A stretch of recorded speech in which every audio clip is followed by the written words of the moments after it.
Hello Prakash గారండి. అవును. ఎవరు? నేను సుమన్ టీవీ అందమైన జీవితం ప్రోగ్రామ్ నుంచి కాల్ చేస్తున్నానండి. నిన్న నైట్ మీతో మాట్లాడాను కదా. మేడం మేడం చెప్పండి మేడం చెప్పండి. నాతో పాటు డాక్టర్ కళ్యాణ్ చక్రవర్తి గారు కూడా ఉన్నారు. ఒక్కసారి మీ సమస్యని డాక్టర్ గారితో చెప్పండి, సరేనండి? సార్ నమస్తే సార్. నమస్తే నమస్తే. చెప్పండి ప్రకాష్, ఎక్కడి నుంచి మాట్లాడుతున్నారు? మీ వయసు ఎంత? సమస్య ఏంటి? సార్ నేను శంషాబాద్ నుంచి మాట్లాడుతున్నానండి. నా వయసు వచ్చేసి 30. సార్ మాకు రీసెంట్ గా ఒక 3 years బ్యాక్ మ్యారేజ్ అయిందండి. సో మ్యారేజ్ అయిన ఒక 1 year వరకు బానే ఉంది సార్. అంతా మేము ప్రేమగా అంతా బానే ఉంది 1 year వరకు. 2వ సంవత్సరం వచ్చేసరికి ఆగస్టు నెల స్టార్టింగ్ నుంచి ఎండింగ్ వరకు సార్ అదొక ట్రాన్స్ లోకి వెళ్ళిపోయింది సార్. మా వైఫ్ ఎవరితో మాట్లాడదు, భోజనం చేయదు, టిఫిన్ చేయదు, బెడ్ మీద ఎలా పడుకుందో అలానే పడుకొని ఉండిద్ది ఈవినింగ్ వరకు. అది కాక నేను హార్డ్వేర్ షాప్ ఉందండి నాకు బిజినెస్. సో నేను డైలీ మార్నింగ్ లేస్తే షాప్ కి వెళ్ళాలి. అరే నేను మార్నింగ్ షాప్ కి వెళ్ళాలి అని అంటే ఒక కాఫీ లేదు, టీ లేదు, టిఫిన్ లేదు, బెడ్ మీద అలానే పడుకుని పోయింది.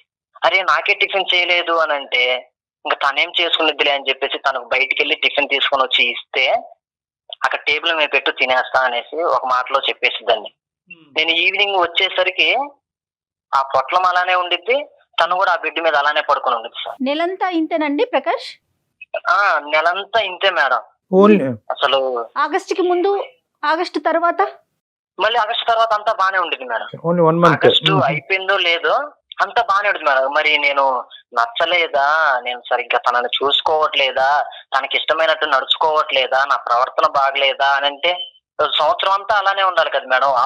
ఆ ఒక్క మంత్ అలానే ఉంటుంది సార్. పోనీ వాళ్ళ అమ్మా నాన్నకు చెప్దామంటే వాళ్ళు వయసులో పెద్దవాళ్ళు, అరే నా కూతురు అక్కడ కష్టాలు పడుతుందేమో అని వాళ్ళు ఏదన్నా ఇబ్బంది పడతారనేసి నేను అంటే ఈ ఆగస్టు నెలలో అడగటం కాకుండా మిగతా నెలలో ఎప్పుడైతే ఆ అమ్మాయి రికవర్ అయ్యి కొద్దిగా నార్మల్ గా అనిపిస్తుందో ఆ టైంలో ఎప్పుడన్నా ఆవిడతో పాటు కూర్చుని అసలు ఏం జరుగుతుంది, ఆగస్టు మంత్ లో ఎందుకు ఇలా అవుతున్నావు అనేది నువ్వు ఎప్పుడన్నా అడిగితే సమాధానం? అడిగాను సార్. ఆగస్ట్ అయిపోయింది, సెప్టెంబర్ లో అంతా అలా రికవరీ అవుతా ఉండేది సార్. చిన్నగా నేను అడుగుతాను, ఏంటి శ్రీజ ఏమైంది, అసలు ఎందుకు అలా అవుతుంది, నీ హెల్త్ బాగాలేదా చెప్పు అంటే ఏం లేదులే అని ఒక్క మాటలో తేల్చేసిద్దండి.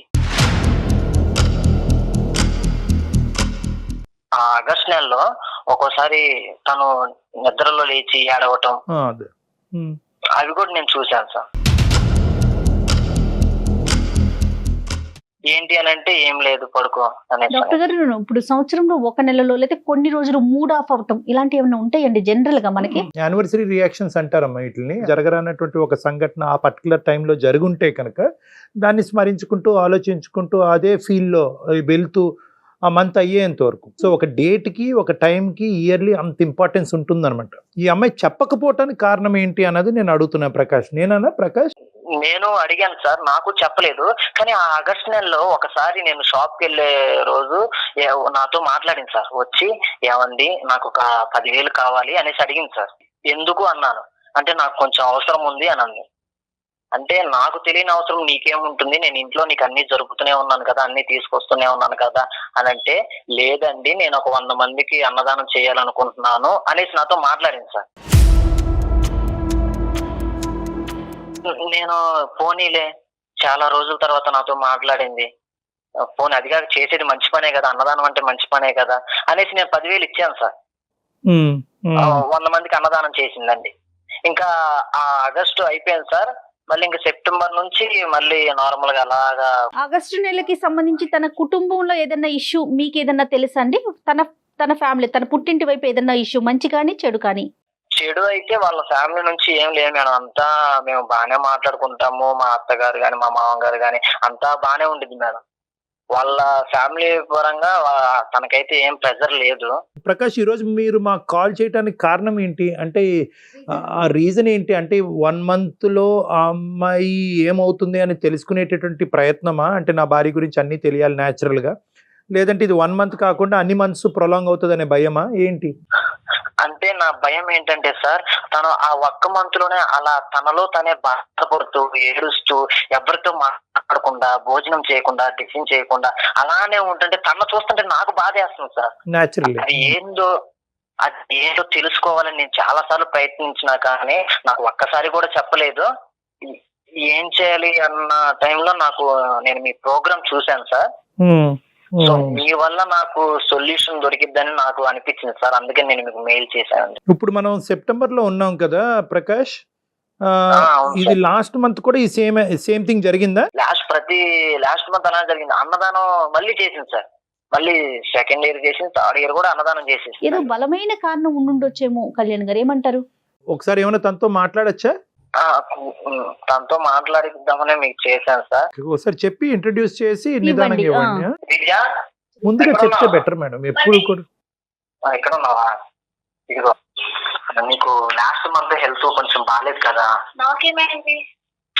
ఏమైందంటావేంటి? నేను చూశాను కదా నీకు హెల్త్ బాగాలేదు లాస్ట్ మంత్.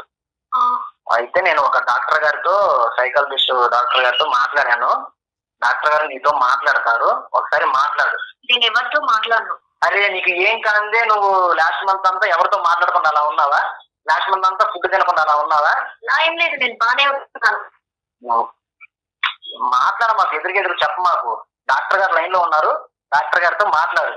ఆ సరుకులు ఏదో తేమన్నా కదా, నేను వెళ్ళి మార్కెట్కి వెళ్ళి ఈ లోపు సరుకులు తీసుకొని వస్తాను, నువ్వు డాక్టర్ గారితో మాట్లాడు. అతను కూడా సార్ ఇస్తున్నాను, మాట్లాడండి సార్. అంటే నువ్వు ఉండకూడదా ఏంటి ప్రకాష్? అంటే నేను ఎన్నిసార్లు అడిగినా నాకు చెప్పలేదు సార్, ఇంకా నేనుంటే కూడా చెప్పదు అన్న ఫీలింగ్ నాకు ఉంది సార్. సరే సరే, తనే ఓకే ఓకే, మీరు అలా అనుకుంటే ఓకే. మరి తను మాతో ఇప్పుడే ఇంట్రడ్యూస్ అయ్యి ఇప్పుడే మాతో మాట్లాడటం అన్నది ఆ అమ్మాయికి ఎంత కంఫర్టబుల్ గా ఉంటుంది మీరు లేనటువంటి టైంలో అన్నది నా ఆలోచన. అమ్మ ఉన్నావా అక్కడ? స్పీకర్ లోనే ఉన్నావా? శ్రీజ అని చెప్పి శ్రీజ తన పేరు. సార్ చెప్పండి సార్. శ్రీజ అమ్మ పేరు? అవును సార్. ఓకే నాన్న, నాన్న ఓకేనా, మాట్లాడచ్చా? మాట్లాడండి. ఎందుకంటే మాకే ఒక ప్రొఫెషనల్ గా నాకే కొద్దిగా విచిత్రంగా అనిపించేటటువంటి ఒక ఇష్యూ అమ్మ, ఇది కొత్తగా అనిపిస్తుంది వినేటటువంటి ప్రేక్షకులకు. కానీ ఎవరైనా మేము సుమన్ టీవీ అందమైన జీవితం నుంచి మాట్లాడుతున్నాం అమ్మా. ఇటువంటి సమస్యలకి వీలైనంత వరకు మాకు తోచినంత పరిష్కార మార్గాలు వెతికి పెట్టేటటువంటి ఒక ప్రయత్నంలో అందమైన జీవితం అన్నది ఒక చక్కటి కార్యక్రమం. ఇది ఒక విచిత్రమైనటువంటి సమస్యలాగే నాకు అనిపిస్తుందమ్మా. అతను ఈమెయిల్ చదివినప్పుడు కానీ లేదంటే ఇప్పుడు ఫోన్లో మాట్లాడినప్పుడు కానీ ప్రకాష్ గారు చాలా మనస్తాపం చెందుతున్నాడు. అతను ఏంటి ఆగస్ట్ నెల వస్తుందంటేనే గుండెల్లో రైలు పరిగెడుతుంది, నా భార్య ఎందుకు ఇలా అయిపోతుంది, మార్పు ఈ మార్పు. అమ్మా నేను బాగానే ఉంటున్నాను, నేను బాగున్నాను కూడా. తను ఏం చెప్పారు అసలు నాకేం అర్థం అవ్వట్లేదు. అయ్యయ్యో, అతను ఏం చెప్పలేదు శ్రీజ. అతను ఉంటే మీరు ఇబ్బంది పడతారని అతను బయటకు కూడా వెళ్ళారు. నేను చాలా బాగున్నాను, నాకు అసలు ఏమీ అవ్వలేదు. ఒక్కసారి ఆలోచించుకో అమ్మా, నీకు ప్రకాష్ మీ ఇద్దరు రిలేషన్షిప్ ఎలా ఉంది నాన్న? బాగుంది ఇద్దరికి. మరి అలాంటప్పుడు ఈ రోజు ఏమీ లేని దాన్ని ఊహించుకుని చెప్పవలసిన, మాకు బాధపడుతూ ఏడుస్తూ చెప్పవలసిన అవసరం లేదు కదమ్మా. ప్రకాష్కి నిజంగా నీలో ఏదో మనస్తాపం అనేది చూశాడు. ఆగస్ట్ నెల అంతా కూడా నువ్వు ఏమీ తినవంట, ఏడుస్తావంట, అన్నదానాలు చేస్తా ఉంటావంట, ఇవన్నీ ఊహించుకుని చెప్పేవి కాదు కదమ్మా. ఇవన్నీ కూడా అది రోజు జరిగే సంఘటన అయితే అనుకోవచ్చు. ఓకే, ఆ అమ్మాయికి ఏదో ప్రాబ్లం ఉంది కాబట్టి అలా చేస్తున్నాను అనుకోవచ్చు. నాకేం అవ్వలేదు, నేను చాలా బాగున్నాను. ఒక్కసారి నాన్న, ఒక్కసారి ఆలోచించుకుని చెప్పు ప్లీజ్, కోఆపరేట్ విత్ అస్ ఒక్కసారి. అంటే చెప్పకూడని సమస్య ఏదన్నా ఉందా? నలుగురిలో చెప్పకూడదు అలాంటి సమస్యలు ఏమన్నా ఫేస్ చేస్తున్నారా, లేకపోతే అతని ద్వారా ఏదన్నా ఇబ్బంది పడుతున్నారా? ఏం లేదు మేడం. అమ్మా చెప్పమ్మా. 2 years బ్యాక్ కాలేజ్ చేసేటప్పుడు ఒకతను అంటే చాలా పిచ్చిగా లవ్ చేశాడు. ఇంకా నేను ఎక్కడికి వెళ్ళినా నా వెంట రావడం, ఇంకా నా ప్రతి మూమెంట్ తనకు తెలుసు. అలాంటి ఒక పర్సన్ ని ఈ రోజు నా లైఫ్ లో లేదు, అంటే కోల్పోయాను.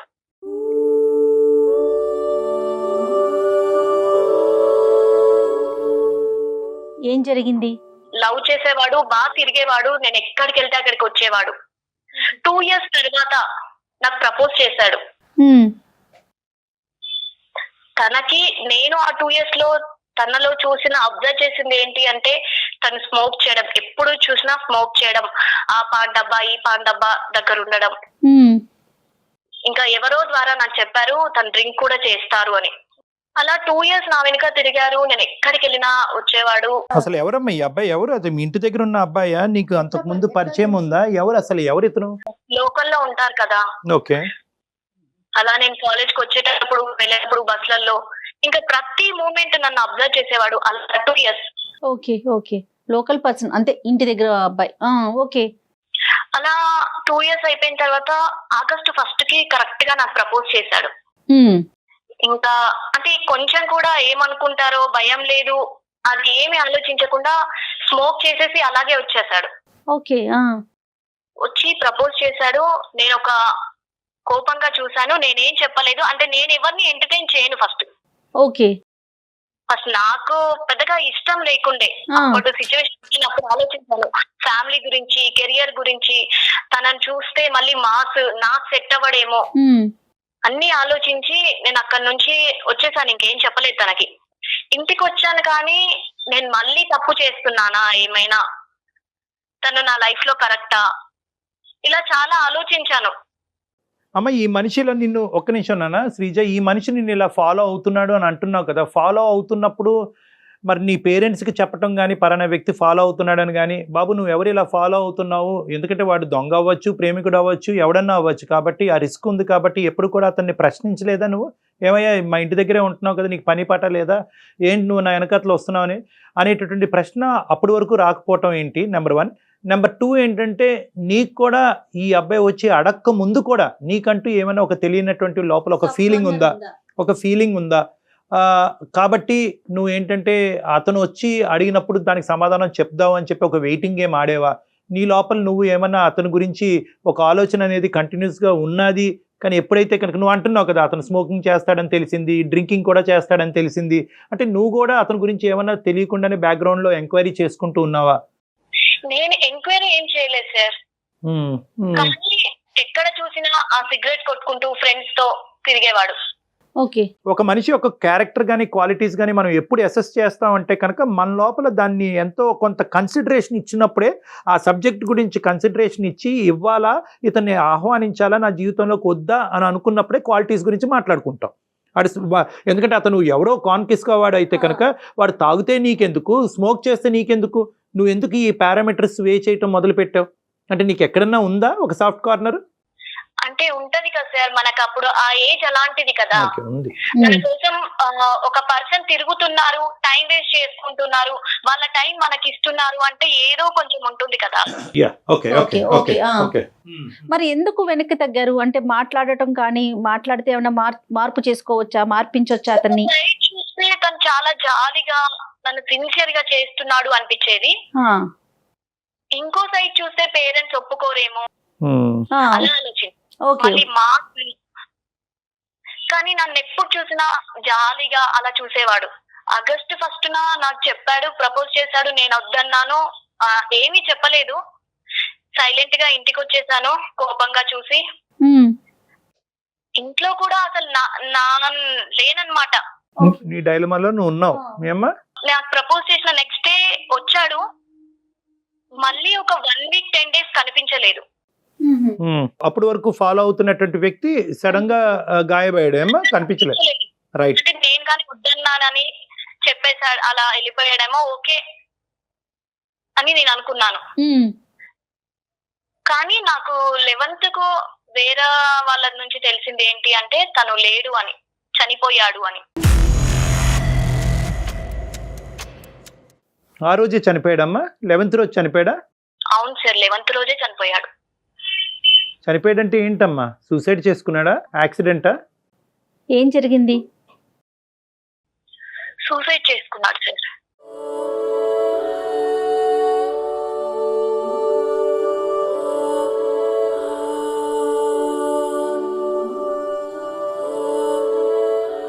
నీకెవరి ద్వారా తెలిసిందన్న? తెలిసిన వాళ్ళు చెప్పారు సార్. ఇలా మాట్లాడుకుంటే విన్నాను. సూసైడ్ లెటర్ ఏమన్నా రాశాడమ్మా? ఎవరికైనా చెప్పాడా ఏ కారణం చేసి చనిపోతున్నాను అన్నది ఏమన్నా అన్నాడా, చెప్పాడా? నీ పేరు ఎక్కడన్నా ప్రస్తావనలోకి వచ్చిందా? నా దగ్గర రాలేదు సార్. ఎవరితోనో అన్నాడా, ఆ అమ్మాయి నన్ను ప్రేమించి నన్ను డినై చేసింది కాబట్టి నేను చచ్చిపోతున్నానని చెప్పి నువ్వు కారణంగా ఏమైనా చూపెట్టాడా? అలా ఏం చెప్పలేదు, కానీ నేను ప్రేమించాను ఆమెని అని చెప్పారు. ఓకే, అతని మనసులో ఉన్న మాట అయితే చెప్పాడు. అలా నాకు అనిపించింది సార్. ఒక 10 రోజుల వరకు నా కోసం వెయిట్ చేసి నేను ఒప్పుకోకపోయేసరికి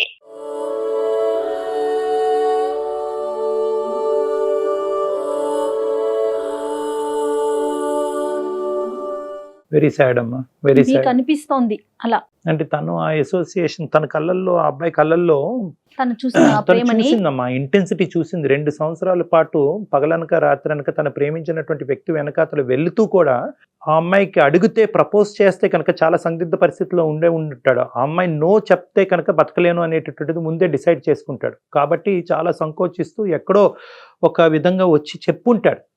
ఈ అమ్మాయి వర్బల్ కూడా చెప్పలేదు.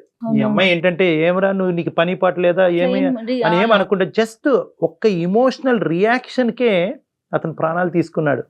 సిన్సియర్ గా అతను ఇష్టపడ్డాడు ఈ పిల్లని, ఈ అమ్మాయిని, అంతే కదండి. ప్రేమలో అయితే సిన్సియారిటీ ఉందమ్మా. అతను ప్రొఫెషనల్ గా ఏం చేస్తున్నాడు, తాగుతాడా, అలవాట్లు ఏంటి, దేనికి బానిసయ్యాడు అనే వేరే విషయం, కానీ ప్రేమలో మాత్రం అయితే సిన్సియారిటీ. ఏమ్మా శ్రీజ, కరెక్టేనా నేను అనే మాటలు? చాలా సార్ కరెక్ట్ గా చెప్పారు. మనసే చాలా బాధగా భారంగా అనిపిస్తోంది. కళ్ళల్లో తెలిసిపోయేది.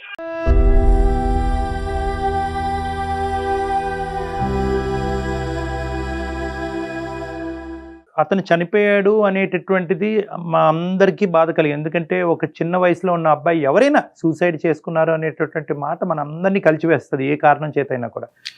కానీ ఇక్కడ ఏంటంటే దానికి మించినటువంటి బాధ ఇప్పుడు మాకేంటంటే కనుక, మాకు కానీ నీకు కానీ నీ భర్తకు కానీ, దీనికి నువ్వు కారణమా, అది నువ్వు క్లారిటీగా అతనికి చెప్పకపోవటం వల్ల, నీ ఇమోషన్స్ నీ రియాక్షన్స్ వల్ల చెప్పటం వల్ల అతను ఆ పెద్ద మెట్టు ఎక్కాడా, ఆ పెద్ద స్టెప్ తీసుకున్నాడా అనేది ఇక్కడ రెండో అంశం.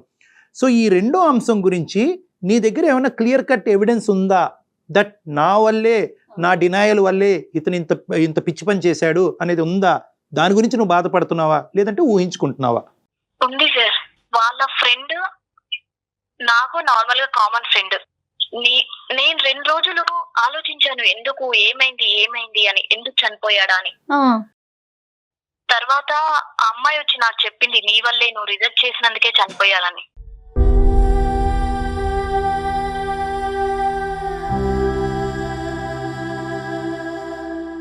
అంటే ఎప్పుడైనా కూడా అమ్మాయితో ఇలాగ నేను శ్రీజాని ప్రేమిస్తున్నాను, శ్రీజ ఒప్పుకుంటే బతుకుతాను, లేదంటే నా జీవితాన్ని అంతం చేసుకుంటాను అన్న మాట ఎప్పుడన్నా వచ్చిందా ప్రస్తావనలోకమ్మా? తనకు ఎప్పుడు చెప్పేవారంట, ఓ ఓకే, నేను ఇలా ఫాలో అవుతున్నాను, ఇలా తిరుగుతున్నాను, తను ఒప్పుకోకుంటే నేను ఖచ్చితంగా చనిపోతాను అని.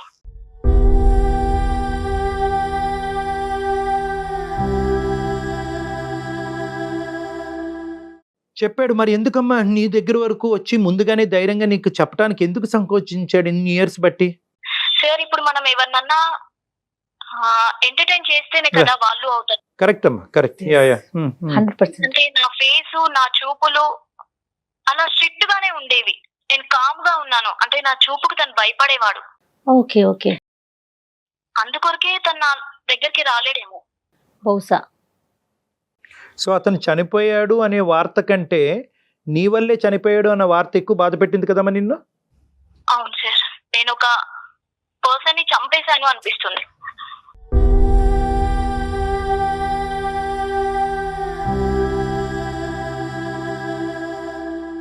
ఇప్పుడు ఇదేనమ్మా ఈ కారణం చేతే నువ్వు ఈ ఆగస్టు మాసంలో కొద్దిగా డిప్రెస్డ్ గా ఉంటాం, ఉభావంగా ఉంటాము, తినకపోవటం, ఇవన్నీ ఇదేనమ్మా?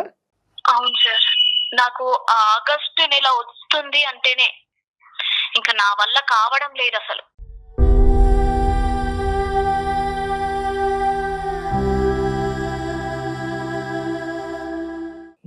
మన ప్రకాష్ తో నీ రిలేషన్షిప్ అంత అద్భుతంగా ఉన్నప్పుడు, బాగున్నప్పుడు షేర్ చేసుకుంటే బాగా తగ్గుతుంది కదమ్మా ఎవరికైనా.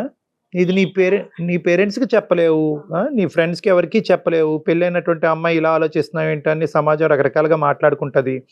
సో కానీ అర్థం చేసుకునే భర్త ఉన్నప్పుడు నువ్వు ఎందుకు ఇలా అవుతున్నావు అని చెప్పి అతను పిచ్చోడు అవుతున్నప్పుడు నువ్వు చెప్పొచ్చుగా. చెప్పొచ్చు మేడం, కానీ ఎలా చెప్తాను, నేను పర్సనే లేడు కదా అక్కడ, ఇంకా తనకు చెప్పి తనని బాధ పెట్టలేను కదా. కరెక్టే, కానీ మీరు బాధపడుతుంటే అతను కూడా బాధపడుతున్నాడు కదా శ్రీజ. ఇప్పుడు అతను బాధపడబట్టే కదా మా దాకా తీసుకొచ్చారు ఇష్యూని. కానీ ఆగస్టు నెల వస్తే మేడం నాతో అవ్వట్లేదు. మరి నేను ఎంత కంట్రోల్ చేసుకున్నా అంటే ఎవరికి చెప్పినా కూడా ఇంకా ఈ సమస్యకి పరిష్కారం లేదు, పోయిన మనిషి తిరిగి రాడనే ఫీలింగ్ అమ్మా? పోయిన మనిషి అంటే నా వల్ల పోయాడు అన్న బాధ ఎక్కువ ఉంది సార్. చూసావమ్మా ఈ మధ్యకాలంలో వాళ్ళ పేరెంట్స్ ని గానీ ఆ ఇంటి వైపు వెళ్ళటం గానీ ఎప్పుడైనా జరిగిందా నువ్వు ఊరు వెళ్ళినప్పుడు? పేరెంట్స్ అదేమీ తెలియదు సార్. అసలు ఈ అమ్మాయికి డీటెయిల్స్ ఏం తెలియదు, అతను ఫాలో అవటం మాత్రమే తెలుసు, అంతేనండి? మేడం. దీన్ని యానివర్సరీ రియాక్షన్ అంటారమ్మా. అంటే మనకి కావాల్సిన వాళ్ళు, మనం ప్రేమించిన వాళ్ళు, మనకు నచ్చినటువంటి వాళ్ళు చనిపోయినప్పుడు ఏ సంవత్సరం ఏ రోజు సంవత్సరికం అంటూ ఉంటాం మనం సాంప్రదాయబద్ధంగా. ఆ రోజు అవే ఇమోషన్స్ వాళ్ళు గుర్తుకు రావటం కానీ, అరే నేను హాస్పిటల్కి టైం తీసుకెళ్ళవలసింది, లేదంటే ఈ టాబ్లెట్ ఇవ్వాల్సింది, ఇలాగ గిల్ట్ ఫీలింగ్స్ అనమాట. అంటే దానికి నేనే ఎంత న్యాచురల్గా చనిపోయినటువంటి వ్యక్తికైనా కూడా ఈ గిల్ట్ ఫీలింగ్స్ వస్తూ ఉంటాయి అనమాట. అంటే కొడుక్కి కానీ భార్య కానీ నేను ఏదో చేయవలసింది అనేటువంటి, that's a process of grief reaction. అంటే ఆ గ్రీఫ్ రియాక్షన్ నుంచి మనం అందరం వెళ్తాం. అన్నిటికంటే విలువైనటువంటిది ఒక మనిషి యొక్క ప్రాణం.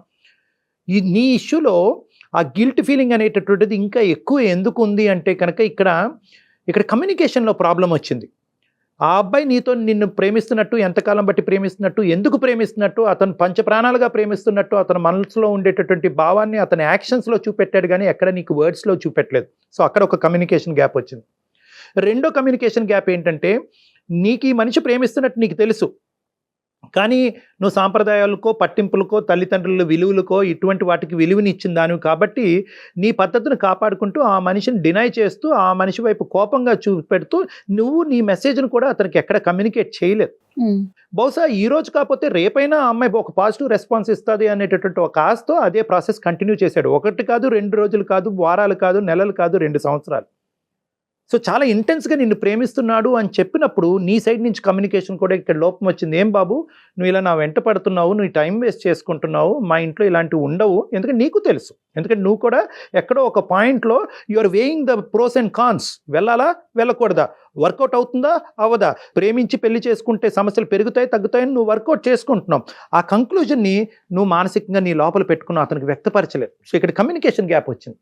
ఏమయ్యా ఇది వర్కౌట్ అవ్వదు, నాకు తెలుసు నువ్వు నా వెంట పెడుతున్నావు అంటే కనుక నువ్వు గాఢంగా నన్ను ప్రేమిస్తున్నావు నాకు తెలుసు. మన ప్రేమ వల్ల నలుగురికి కష్టాలు కొని తెచ్చే వాళ్ళం అవుతాం, కానీ ఆ ప్రేమ వల్ల ఎవరిని సుఖపెట్టలేము, మనం కూడా సుఖపెడతామని నమ్మకం నాకు లేదు అనేది ఒకటి క్లియర్ కట్గా అతనికి చెప్పుంటే కనుక నువ్వు వర్క్ మీద ఫోకస్ చేయి, నీ జీవితం మీద ఫోకస్ చేయి, నిన్ను ప్రేమించే అమ్మాయిని నువ్వు పెళ్లి చేసుకో అనే విధంగా ఏదైనా ఒక మెసేజ్ పంపించుంటే కనుక బహుశా ఈరోజు అతను ఉండుండేవాడేమో. ఏమో at the end of the day అతను ఏం చేసుకుంటాడన్నది ఎవరు అట్లీస్ట్ ఆలోచించేవాడు. కానీ ఇక్కడ ఏమైంది అంటే కనుక నువ్వు అంతా కూడా కట్ త్రోట్గా ఉంది, ఇదంతా కూడా టక్ టక్ టక్ టక్ అని చెప్పి. సో దీనివల్ల ఏమైంది అంటే కనుక నీకు నేనే అతన్ని చంపేశాను అనేటటువంటి బాధ నీకుంది. ఇంకోటి ఏంటంటే కనుక బహుశా నేను అతనికి రెస్పాండ్ అయ్యి పెళ్లి చేసుకుంటే కనుక ఒక ప్రాణాన్ని కాపాడేదాన్ని అవుతాను అనేటటువంటి ఫీలింగ్ నీకు వస్తుంది. ఇవన్నీ కూడా గిల్ట్లో వచ్చేటటువంటి ఆలోచనలే కానీ వాస్తవానికి దూరంగా ఉండే ఆలోచనలమ్మా. ఈ గిల్ట్లో మనకు అలా అనిపిస్తూ ఉంటుంది, అరే నేను ఎస్ అని చెప్పుంటే కనుక మనిషిని బతికించేవాడినేమో, ఏమో ఎస్ అని చెప్పి పెళ్లి చేసుకుంటే కనుక మీ తల్లిదండ్రులకి ఏమై ఉండేదో, మీ కుటుంబ సభ్యులకి ఏమి ఉండేదో, దాని కాన్సిక్వెన్సెస్ ఎలా ఉండేవో. సో ఇలాంటి రకరకాలు ఈరోజు మాట్లాడుకోవటానికి లేదు. నువ్వు ఎక్కువగా ఏంటంటే రియాలిటీ కంటే ఇమాజినేషన్కి, ఊహాజనకమైనటువంటి ఆలోచనలకి ఎక్కువ ఇస్తున్నావు. ఇక్కడ అతన్ని నువ్వు కాపాడేటటువంటి అవకాశం లేదు. ఏమో కమ్యూనికేట్ చేస్తుంటే కనుక అతను బాధను తగ్గించేదానివేమో, కానీ చనిపోవాలనే బలమైనటువంటి నిర్ణయాన్ని మీ ఫ్రెండ్కి ఆల్రెడీ చెప్పినప్పుడు నువ్వు చెప్పినా అతన్ని కాపాడలేకపోయి ఉండొచ్చు. At the end of the day it's a bygone issue. అది వెళ్ళిపోయింది, ఆ ఇష్యూ వెనక్కి పెట్టేసి దీనికి నేనే కారణము, నా వల్లే చచ్చిపోయాడు అని చెప్పి నిన్ను హింస పెట్టుకుని నీ జీవితాన్ని పాడు చేసుకోవద్దు. నీకు ఒక చక్కటి భర్త వచ్చాడు, ప్రకాష్ చాలా మంచి వ్యక్తి, అర్థం చేసుకునే వ్యక్తి, open hearted, clear mind set. ఈరోజు ఇంకో మొగుడైతే ఇంకో భర్త అయితే కనుక ఏమే నీ మనసులో ఎవరన్నా ఉన్నారా, అందు గురించి ఇలా రియాక్ట్ అవుతున్నావు అని చెప్పి స్ట్రైట్ ఫార్వర్డ్గా అడిగేటటువంటి మగాళ్ళు ఎంతోమంది ఉన్నారు. అలాగా అతను అడగలే. నీ బాధను అర్థం చేసుకుని నీ బాధను తగ్గించేటటువంటి క్రమంలో ఒక ప్రొఫెషనల్ మీడియేషన్ కోరుకున్నటువంటి ఒక మంచి వ్యక్తి ప్రకాష్. కాబట్టి ఏంటమ్మా, ఈరోజు ఫస్ట్ నీ బాధను పంచుకోవటం అన్నది చాలా ఇంపార్టెంట్. నీ గురించి, నీ భర్త గురించి, నీ కుటుంబం గురించి, నీ ఫ్యూచర్ గురించి ఆలోచించుకో, నీ బాధను తగ్గించుకో. గ్రీఫ్ రియాక్షన్స్, యానివర్సరీ రియాక్షన్స్ అన్నీ జరుగుతూ ఉంటాయి. కానీ ఏంటంటే ఇది ఎప్పుడైతే నువ్వు ఈ బాధను పాలు పంచుకుంటావో, చెప్పుకుంటావో, పర్వాలేదు నా జీవితంలో కూడా ఇలా జరిగిందని వేరే వాళ్ళు నీకు చెప్తారో ఆటోమేటిక్గా నీ గుండెల్లో ఉండే భారం అనేది తగ్గుముఖం పడుతుంది. మీరు తప్పు లేదు అంటున్నారు కానీ సార్, నేను ఆ రోజు ఒప్పుకుంటే ఒక మనిషి బతికేవాడేమో అనిపిస్తుంది నాకు ఈ రోజు. అమ్మ ఒకటమ్మా, బేసికలీ ఏంటంటే అది నువ్వు జడ్జ్ చేయలేవమ్మా. ఈరోజు అతను చనిపోయాడు కాబట్టి రెట్రోస్పెక్టివ్గా ఆలోచిస్తే కనుక నేను ఎస్ అని చెప్తాను. నువ్వు ఎస్ అని చెప్పి నువ్వు సుఖపడి ఉండేదానివా చెప్తున్నాను. Let's think practically. ఎస్ అని చెప్పి నువ్వు సుఖపడి ఉండేదానివా? ఎస్ అని చెప్పి పెళ్లి చేసుకుని మీ తల్లిదండ్రులని బలవంతంగా ఒప్పించో, లేదంటే మీ తల్లిదండ్రులు ఎదిరించి ఒక పెళ్లి చేసుకోవటం వల్ల మీ తల్లిదండ్రులు ఈరోజు సుఖంగా సంతోషంగా ఉండేవారా? సో ఏంటంటే ప్రతిదానికి ఒక ప్రో ఉంటుంది, ఒక కాన్ ఉంటుంది, ఒక అడ్వాంటేజ్ ఉంటుంది, ఒక డిసడ్వాంటేజ్ ఉంటుంది, ఒక ప్లస్ ఉంటుంది, ఒక మైనస్ ఉంటుంది. ఇక్కడ నో చెప్పకపోవటం వల్ల మైనస్ అన్నది చాలా పెద్దగా ఉండటం వల్ల, అతను సూసైడ్ రూపాన మైనస్ కనిపించడం వల్ల ఈ రోజు ఇక్కడ మాట్లాడుకుంటున్నాం. ఒకప్పుడు అతను సూసైడ్ చేసుకుంటకపోతే కనుక ఈ రోజు అసలు మాట్లాడుకునే దానమా మనమా? ఎవరి జీవితం వారిది అయ్యేది కదా. సో అతని చావు వల్ల వచ్చినటువంటి నిర్ణయం, అతని డెత్ వల్ల, అతని సూసైడ్ వల్ల ఈ రోజు నువ్వు ఒక కొత్త ఆలోచనకు వచ్చి ఆ భ్రమలో చిక్కుకుపోయి నీ జీవితాన్ని సమస్యాత్మకంగా మార్చుకుంటున్నావు. సో ఏంటంటే నెల వస్తే నా వల్ల కావట్లేదు సార్. నిజంగా నీకు ఆ అబ్బాయి అంటే ఒక రెస్పెక్ట్, నీ వల్లే చనిపోయాడు అని అనుకుంటే కనుక ఆ లేనటువంటి అబ్బాయి గురించి ఆలోచనలు అనేటటువంటిది నీ మనసులో ఉన్నా కూడా నిన్ను నువ్వు ఇమోషనల్గా కంట్రోల్ చేసుకోవటానికి ట్రై చేయి. నెంబర్ 1. నెంబర్ 2 ఏంటంటే నీ ఎమోషన్స్ అనేటటువంటిది, ఆ అబ్బాయి రూపాన్ని నీ ఇమోషన్స్ అనేటటువంటిది నీ గుడ్ వర్క్స్కి ఏమైనా డైవర్ట్ చేయి. నువ్వు ఆల్రెడీ అన్నదానం చేస్తున్నావు, ఇలాంటివి ఏమైనా సేవా కార్యక్రమాలు, నువ్వు బాధపడద్దు. So there is no evidence to say that ఆ చావుకు నువ్వు కారణం అన్నది ఏమీ లేదు. సో ఫస్ట్ ఆ లింక్ కట్ చేయాలి. నువ్వు ఫస్ట్ ఆ లింక్ కట్ చేయి. నేనే కారణం అనుకుంటే నీ బాధ ఇలా జీవితాంతం ఉంటూనే ఉంటావు. నువ్వు బాధపడతావు, ప్రకాష్ని బాధ పెడతావు. ఆ అబ్బాయి ఒక మంచి కుర్రోడు, స్వచ్ఛంగా ప్రేమించినటువంటి వ్యక్తి. ఆ అబ్బాయి నేను పెళ్లి చేసుకోవాల్సి ఉందేమో, పెళ్లి చేసుకుంటే బతుకుండేవాడేమో, ఇలాంటివి వద్దమ్మా. ఇలాంటివన్నీ ఊహాజనకమైనటువంటి ఆలోచన నుంచి బయటపడి, దానికి నేను కారణం అనేటటువంటి ఆలోచన నుంచి బయటపడి నీ కెరియరు, నీ భర్త, వీటి మీద ఫోకస్ చేసుకుంటూ అతను గుర్తుగా ఏమైనా మంచి కార్యక్రమాలు చేసుకో. అంతేగాని రెట్రోస్పెక్టివ్గా వెళ్ళి XYZ చేసుంటే కనుక మనిషి బతుకుండేవాడేమో అంటే కనుక జీవితాంతం ఇలాగే బాధ. చాలా కారణాలు వెతుక్కుంటూ ఉండాల్సి ఉంటుంది శ్రీజ. మనం జరిగిపోయిన వాటిని వదిలేసేయండి. దానికి నువ్వు కారణం అనేటటువంటి భ్రమలోంచి బయటికి రా. నీ మనసులో ఉన్న భావాన్ని ప్రకాష్తో ఓపెన్గా డిస్కస్ చేసుకో. ప్రకాష్ నీకు ఆ కన్సలేషను, ఆ సాఫ్ట్ కార్నర్ ఇచ్చినప్పుడు నీకు ఈ బాధ తగ్గేటటువంటి దానికి అవకాశం ఉంటుంది. Time will heal everything. సమయం అన్నిటిని కూడా హీల్ చేస్తుంది. ఆగస్ట్ నెల వస్తుంది అనుకున్నప్పుడే ముందుగానే నేను ఇలా అవ్వబోతుంటాను, నేను ఇలా తినకుండా ఉంటాను, ఇలా ఆలోచిస్తూ ఉంటాను, అలా ఉండకూడదు. ఆగస్ట్ అనేటటువంటిది ఒక ఆనందంగా, అంటే బాధతో ఏడుస్తూ ఉంటే కనుక ఇలాగే ఉంటుందమ్మా. అతన్ని స్మరించుకుంటూ మంచి కార్యక్రమాలకు వాడుకోవాలి, కానీ నన్ను నేను మానసికంగా హింస పెట్టుకోకూడదు అన్నది ముందుగానే జూలైలోనే ప్రిపేర్ అయ్యి ఆగస్ట్ మంత్ అంతా కూడా నిన్ను సెల్ఫ్ కంట్రోల్ చేసుకోవటం అన్నది ఇంపార్టెంట్. లేదు, మీరు చెప్పడానికి ఇబ్బంది పడుతుంటే కనుక అవకాశం ఉంటే, సిటీలోనే ఉన్నారు కాబట్టి ఒకసారి డాక్టర్ గారిని వచ్చి కలవండి, మీరును ప్రకాష్ గారు కలిసి. ఇలా బాధపడుతున్నాను కాబట్టి ఖచ్చితంగా ఒక సైకాలజిస్ట్ ఎవరినో కలిసి మాట్లాడుకోవాలి, ఈ బాధను తగ్గించుకోవాలి. నీ జాబ్ మేము కొంతవరకు ఈజీ చేస్తామమ్మా. మేము ప్రకాష్కి చెప్పే విధంగా, చెప్పేటటువంటి భాషలో మేము అతను కమ్యూనికేట్ చేస్తాము, అతను మనస్తాపం చెందకుండా, సెన్సిటివ్గా ఫీల్ అవ్వకుండా. సో అప్పుడు ఏంటంటే నీ జాబ్ ఈజీ అవుతుంది. అప్పుడు మీరిద్దరు ఒకసారి డిస్కస్ చేసుకుని నన్ను వచ్చి పర్సనల్గా కలవండి. It's better. ఇలాంటి కేసెస్లో, ఇటువంటి సీరియస్ కేసెస్లో it's always better that 1 point of counselling అనేది పనికిరాదు. Over a period of time నేను మీ ఇద్దరితో మాట్లాడవలసినటువంటి అవసరం ఉంటుంది, ప్రత్యేకంగా మీతో. ఓకే శ్రీజ, ఓకేనా? హ్యాపీగా ఉండండి.